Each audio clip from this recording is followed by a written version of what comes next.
മുഖ്യമന്ത്രി ഉൾപ്പെടെയുള്ള ഇടത് നേതാക്കളുടെ വാക്കുകൾ എങ്ങനെ വളച്ചൊടിക്കുന്നു എന്നുള്ളതിൻ്റെ ഏറ്റവും ഒടുവിലത്തെ ഉദാഹരണമാണ് മുഖ്യമന്ത്രിയുടെ കട്ടപ്പന പ്രസംഗത്തിൻ്റെ വളച്ചൊടിക്കൽ.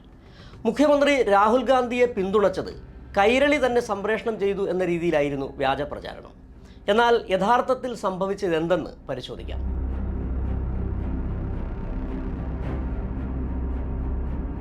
തെരഞ്ഞെടുപ്പ് പ്രചാരണത്തിൻ്റെ ഭാഗമായി ഈ മാസം 3-ന് കട്ടപ്പനയിൽ മുഖ്യമന്ത്രി നടത്തിയ പ്രസംഗം കൈരളി ന്യൂസ് മാത്രമാണ് മുഴുവൻ സമയം സംപ്രേഷണം ചെയ്തത്.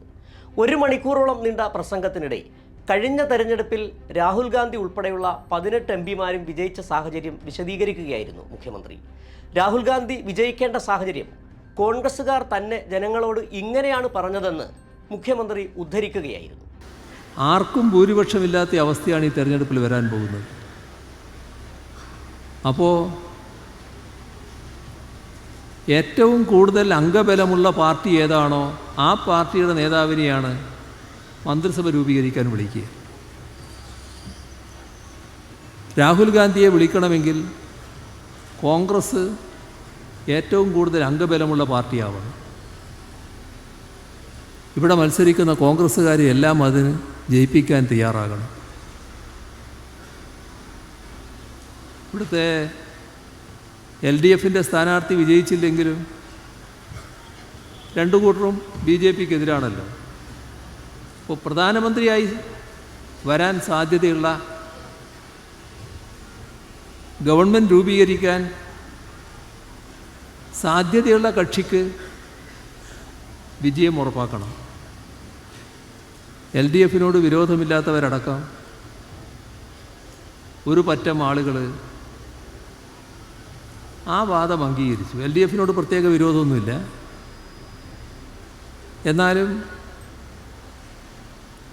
ഏറ്റവും വലിയ അംഗങ്ങളുള്ള കക്ഷി എന്ന നിലയ്ക്ക് ഇല്ലാതാകണ്ട, ഇതാണ് പൊതുവെ പലരും ചിന്തിച്ചത്. ഇപ്പോൾ കേട്ടതിന് മുൻപ് മുഖ്യമന്ത്രി പറഞ്ഞതും ശേഷം പറഞ്ഞതും ഒഴിവാക്കിയാണ് സമൂഹ മാധ്യമങ്ങളിലാകെ വ്യാജ പ്രചാരണം അഴിച്ചുവിട്ടത്. പിന്നീട് മാധ്യമപ്രവർത്തകർ ഇതിനെക്കുറിച്ച് ചോദിച്ചപ്പോൾ മുഖ്യമന്ത്രി കൃത്യമായി മറുപടി നൽകുകയും ചെയ്തു.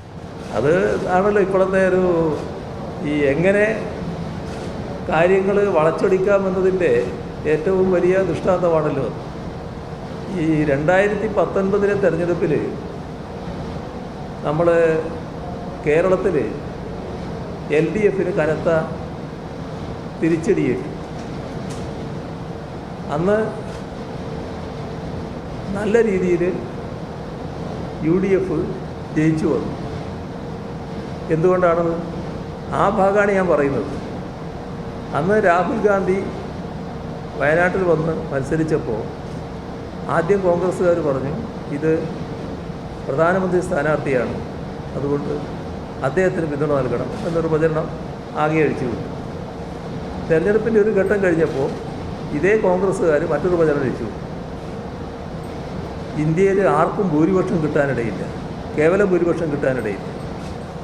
അപ്പോൾ കൂടുതൽ അംഗബലമുള്ള പാർട്ടിയെയാണ് ഗവൺമെൻറ് രൂപീകരിക്കാൻ വിളിക്കുക. ആ സമ്മാനിച്ച വിജയത്തിൻ്റെ ഭാഗമായി 5 വർഷത്തെ അനുഭവം എന്താണ്? ഈ വോട്ട് ചെയ്തവർ ഈ 5 വർഷക്കാലത്തെ, പിന്നെ അതിൻ്റെ ഉദാഹരണങ്ങൾ പറയുന്നുണ്ട്, ആ വിവിധ ഘട്ടങ്ങളിലുള്ള അനുഭവങ്ങൾ വല്ലാത്ത വേദനയോടെയല്ലേ നോക്കിക്കണ്ടത്, വല്ലാത്ത നീറ്റലല്ലേ മനസ്സിലുണ്ടായത്. ആ ഉദാഹരണങ്ങൾ പറയുകയാണ്. ഇതെങ്ങനെയാണ് രാഹുൽ ഗാന്ധിയെ ന്യായീകരിക്കലാകി? മുഖ്യമന്ത്രി 1 മണിക്കൂർ നേരം രാജ്യം നേരിടുന്ന പ്രതിസന്ധിയെക്കുറിച്ചും 2024 തെരഞ്ഞെടുപ്പിൻ്റെ പ്രസക്തിയെക്കുറിച്ചും നടത്തിയ പ്രസംഗത്തെ അവഗണിക്കുകയും പ്രസംഗത്തിലെ ഒരു ഭാഗം മാത്രം അടർത്തിയെടുത്ത് വ്യാജ പ്രചാരണം നടത്തുകയും ചെയ്യുന്നവരുടെ ലക്ഷ്യമെന്തെന്ന് തിരിച്ചറിയണം എന്ന് മാത്രമേ ഈ ഘട്ടത്തിൽ പറയാനുള്ളൂ.